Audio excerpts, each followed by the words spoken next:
pertama kali.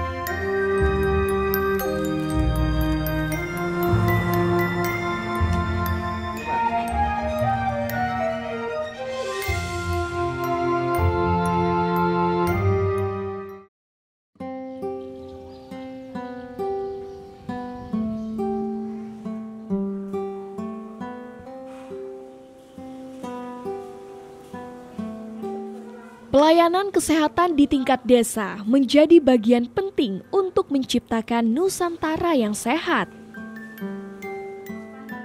Dari tingkat desalah awal menuju Indonesia sehat.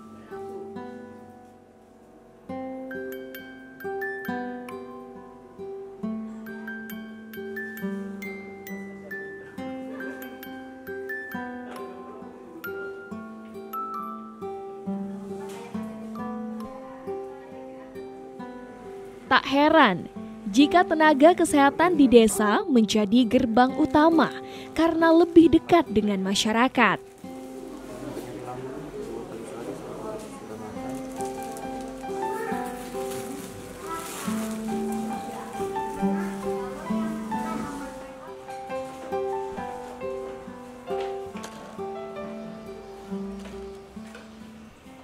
Muhammad Fauzan menjadi salah satu nakes yang sudah bertahun-tahun mengabdi di Puskesmas Jebus. Sejak tahun 2012, Fauzan turut menjadi garda terdepan di bidang kesehatan bagi warga yang tinggal di Jebus, Bangka Barat. Karena dulu sebelumnya saya di rumah sakit, itu sangat berbeda dengan di Puskesmas, ya. Karena kalau di rumah sakit kita tunggu gawang, tapi kalau kita di Puskesmas kita jemput bola. Jadi memang tupoksi peran dan tugas Puskesmas itu sendiri lebih diprioritaskan sebagai promotif dan preventif. Tapi tidak menutup kemungkinan bahwa kita juga melayani untuk kuratif dan rehabilitatif seperti itu.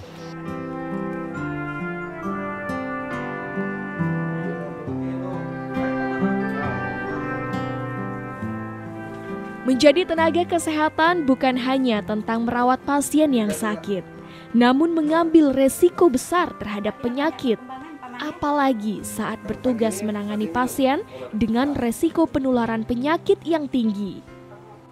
Termasuk yang sedang digeluti oleh tenaga kesehatan kelahiran Jebus, Bangka Belitung ini. Hampir 3 tahun terakhir, Fauzan bertugas menangani pasien TBC. Kalau sistem penularannya itu justru sebenarnya lebih berbahaya dari corona, ya. Dia melalui droplet. Droplet itu dari percikan air ludah atau air liur itu sudah bisa masuk ke tubuh kita.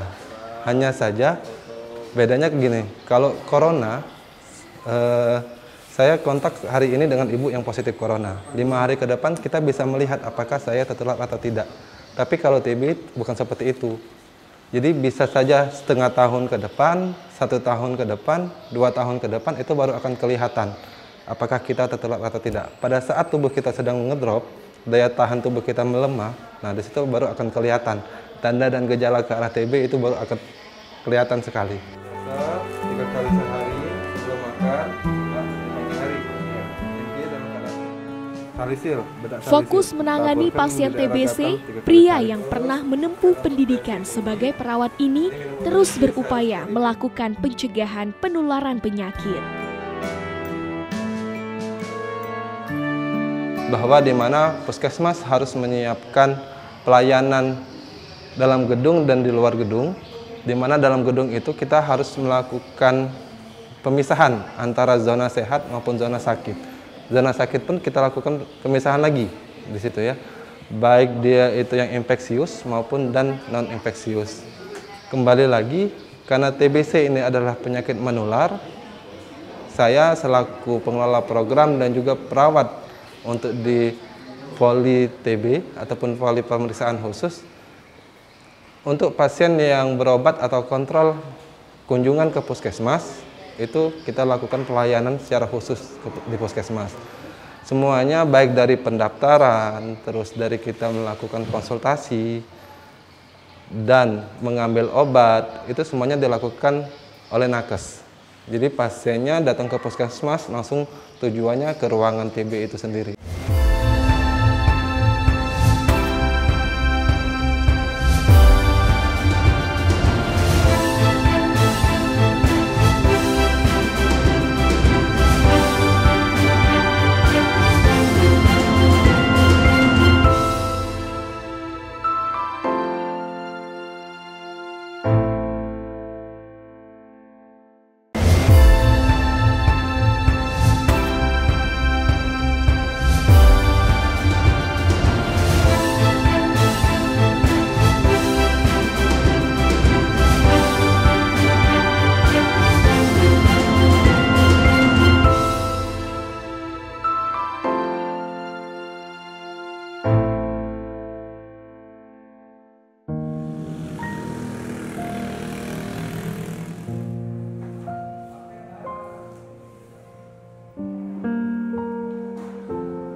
Tak hanya sendiri, kekompakan antar tenaga kesehatan di tingkat puskesmas menjadi penopang kesehatan masyarakat desa.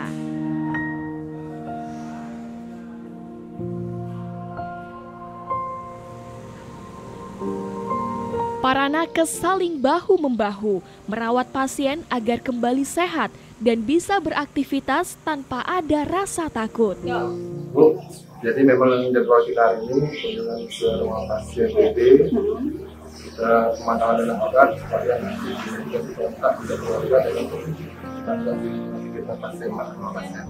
Olah, jangan lupa pakai masker. Yuk kita pergi sama-sama ke sana.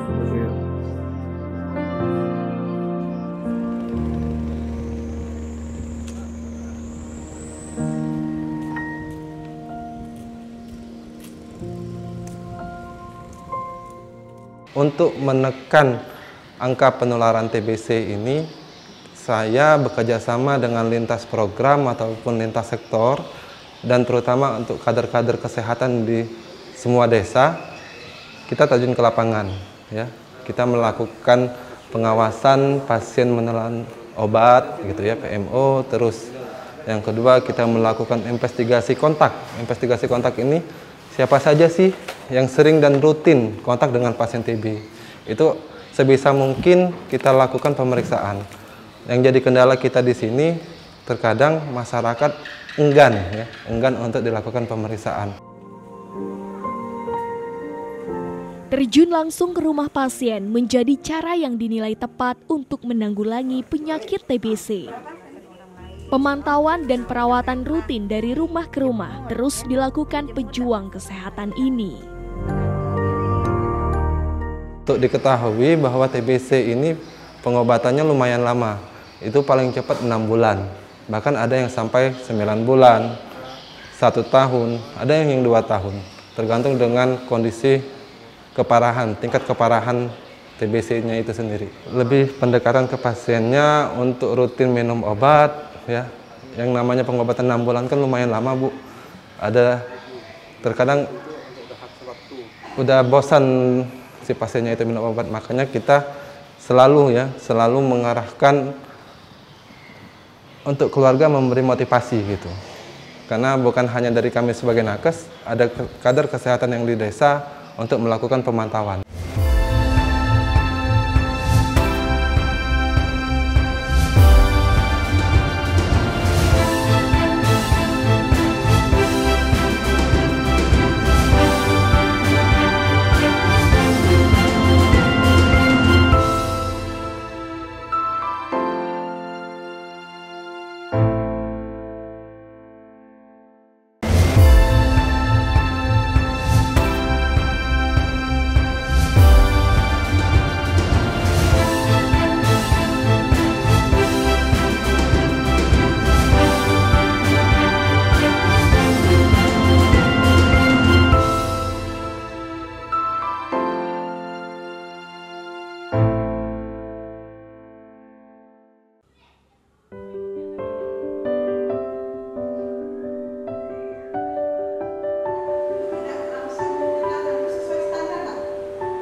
Setiap desa memiliki permasalahan kesehatan yang berbeda.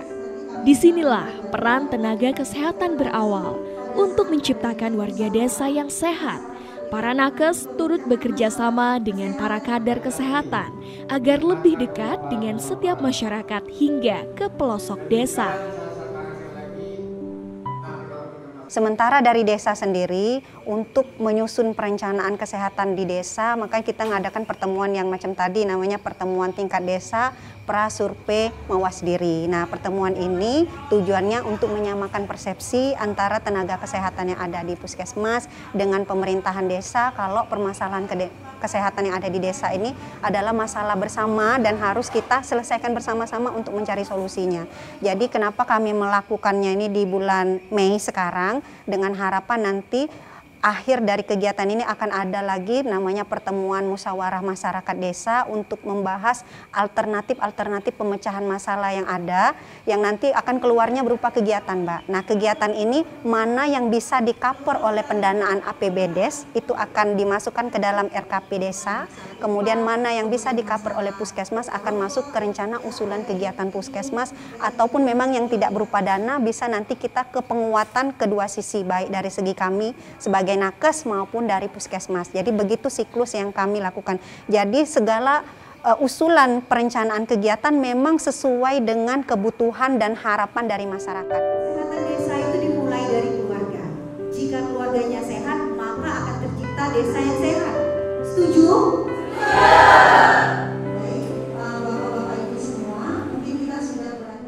Kita contohkan saja bahwasanya di dalam satu desa ini permasalahan kesehatan ini sangat banyak ya. Sangat banyak karena tadi seperti kami sampaikan bahwasanya ada 12 indikator SPM, standar pelayanan minimal yang harus didapatkan oleh warga. Nah, itu dilaporkan setiap bulan. Kemudian juga ada program-program capaian gizi yang juga harus dicapai oleh masing-masing desa ketika pelaksanaan dari posyandu balita. Nah, seperti itu. Nah, pada saat ini kita contohkan saja di desa Rukam gitu. Pada triwulan pertama kita mendapatkan hasil bahwasanya ada beberapa indikator dari SPM yang belum tercapai. Nah, tentu akan ada rencana tindak lanjut misalnya pada pelayanan usia produktif, di mana pelayanan usia produktif ini untuk masyarakat yang berusia 15 sampai 45 tahun minimal satu kali mereka harus memeriksakan kesehatannya ke pelayanan kesehatan gitu. Nah, ketika masyarakat ini belum, maka standar itu tadi yang pada triwulan pertama harus dicapai sebanyak 25% belum tercapai. Nah, ada langkah-langkah yang harus dilakukan oleh pihak desa agar bisa memancing masyarakat ini untuk datang ke layanan kesehatan yang sudah kita buka di desa. Nah, untuk itulah di desa Rukam ini para kader akhirnya menyimpulkan dalam setiap pelaksanaan kegiatan Posbindu dan Posyandu Lansia ini mereka membelah diri menjadi dua. Artinya satu melayani di tempat lokasi karena kebenaran kalau untuk di Puskesmas Jibu sendiri kita sudah ada namanya kader berbasis wilayah. Jadi dalam satu kader mereka membawahi beberapa RT gitu. Jadi mereka sudah tahu target dan sasarannya masing-masing.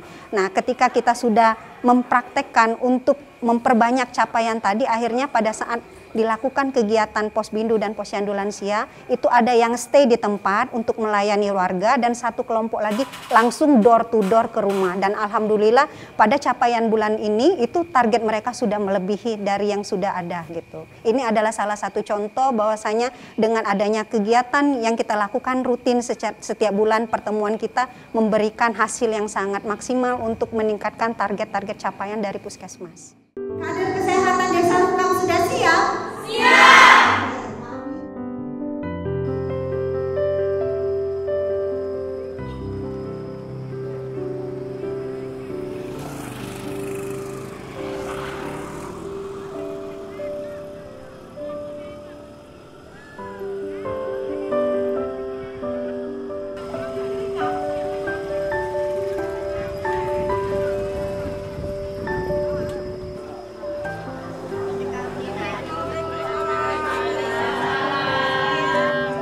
Usai mengetahui permasalahan setiap desa, para nakes mulai berkomunikasi dengan bidan desa dan kader kesehatan agar seluruh masyarakat desa sadar pentingnya kesehatan.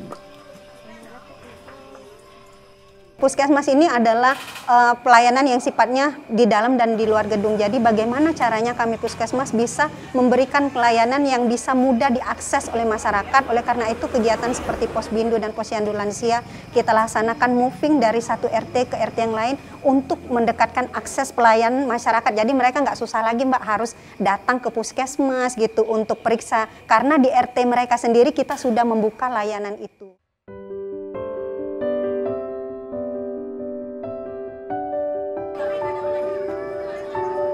Bidan desa menjadi tenaga kesehatan yang paling dekat dengan warga desa. Selain melakukan pelayanan kesehatan rutin, sebagai bidan desa, pastinya harus bersiaga 24 jam untuk memberikan pelayanan kesehatan kepada warga yang membutuhkan. Ini Bu, berat badannya 54,8, IMT ya 22,2. Ya, Bu. Peran bidan desa itu ada 4. Yang pertama itu pelaksana itu melaksanakan kegiatan posyandu yang seperti hari ini. Yang keduanya itu pengelola itu mengelola hasil pemeriksaan di posyandu. Ketiga itu ada pendidik itu kita sebagai bidan desa mengajar kader untuk mengetahui masalah kesehatan. Keempat itu peneliti ini kita meneliti di masalah di desa ini. Misalnya di desa Tumuk Petar masalahnya kebanyakan hipertensi dan kadar gula. Hipertensinya itu kita harus melihat, meneliti masyarakat ini kebiasaan mengkonsumsi makanan. Ibarat tinggi garam. Kalau yang kadar gula kita harus juga melihat kalau masyarakat ini suka mengkonsumsi makanan yang manis-manis. Sangat baik sekali karena sangat membantu masyarakat kami, terutama jarak kami dari Puskesmas ke desa lumayan cukup jauh. Dengan adanya kegiatan ini sangat membantu warga kami karena kegiatan ini dilayani secara per RT Bu, dari RT ke RT. Jadi masyarakat kami dengan mudah untuk diperiksakan kesehatan. Saya tadi mengantarkan ibu saya yang lansia ke sini, itu rutin setiap bulan saya antar dan saya juga ikut memeriksakan kesehatan saya karena saya juga termasuk para lansia.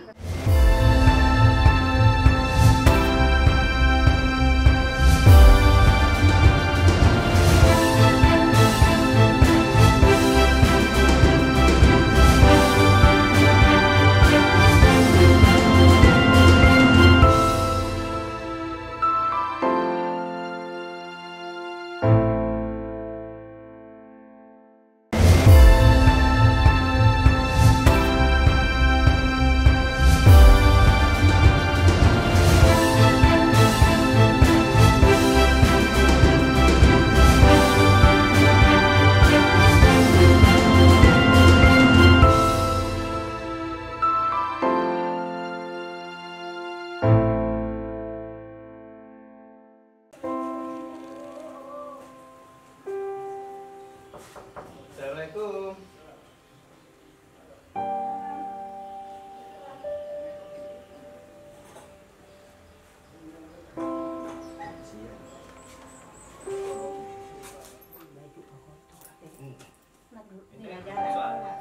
Pelayanan kesehatan menjadi hak seluruh warga.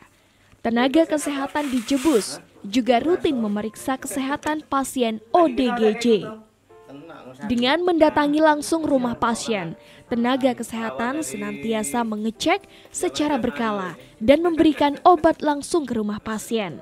Sembari mengingatkan keluarga pasien tentang pentingnya kepedulian orang terdekat untuk pemulihan kesehatan pasien ODGJ.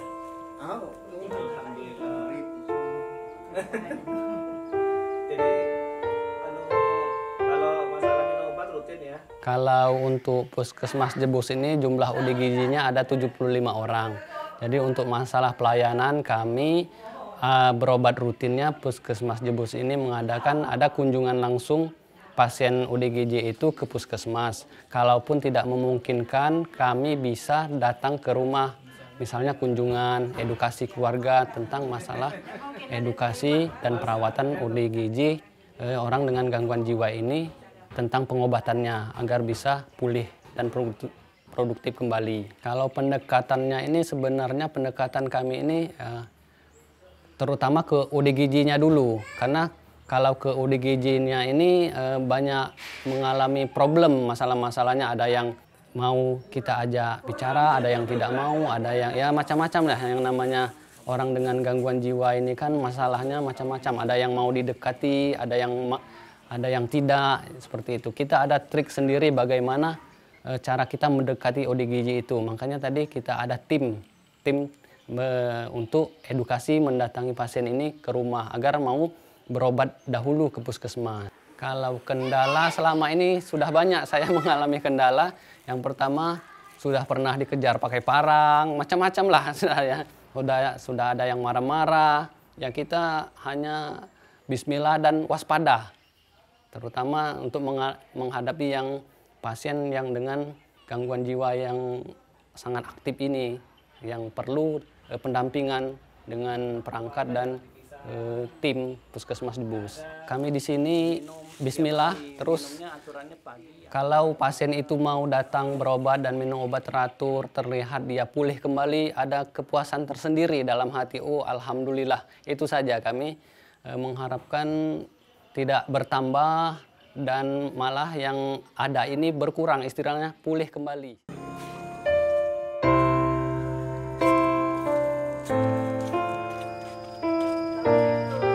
Masyarakat dan tenaga kesehatan menjadi dua elemen yang tak terpisahkan.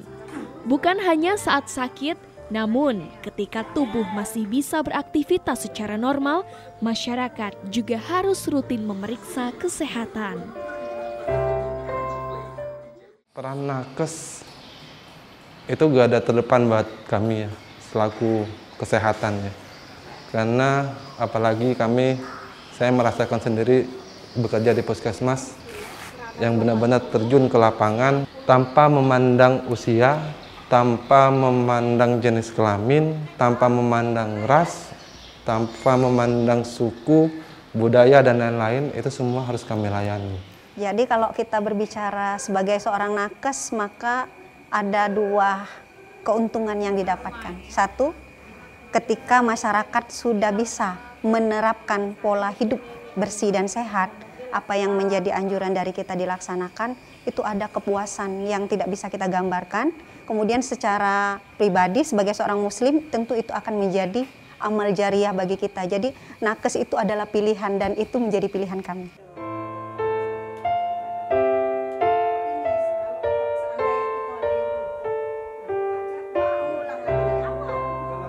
Tenaga kesehatan bukan hanya sekedar memeriksa pasien yang sakit, namun bagi nakes yang terlibat langsung hingga pelosok desa, melihat warga di sekitarnya beraktivitas dengan tubuh sehat menjadi penghargaan terhadap kerja kerasnya. Mereka akan terus menjangkau dan mendekatkan diri dengan masyarakat agar warga tak jatuh sakit demi mewujudkan Nusantara yang sehat.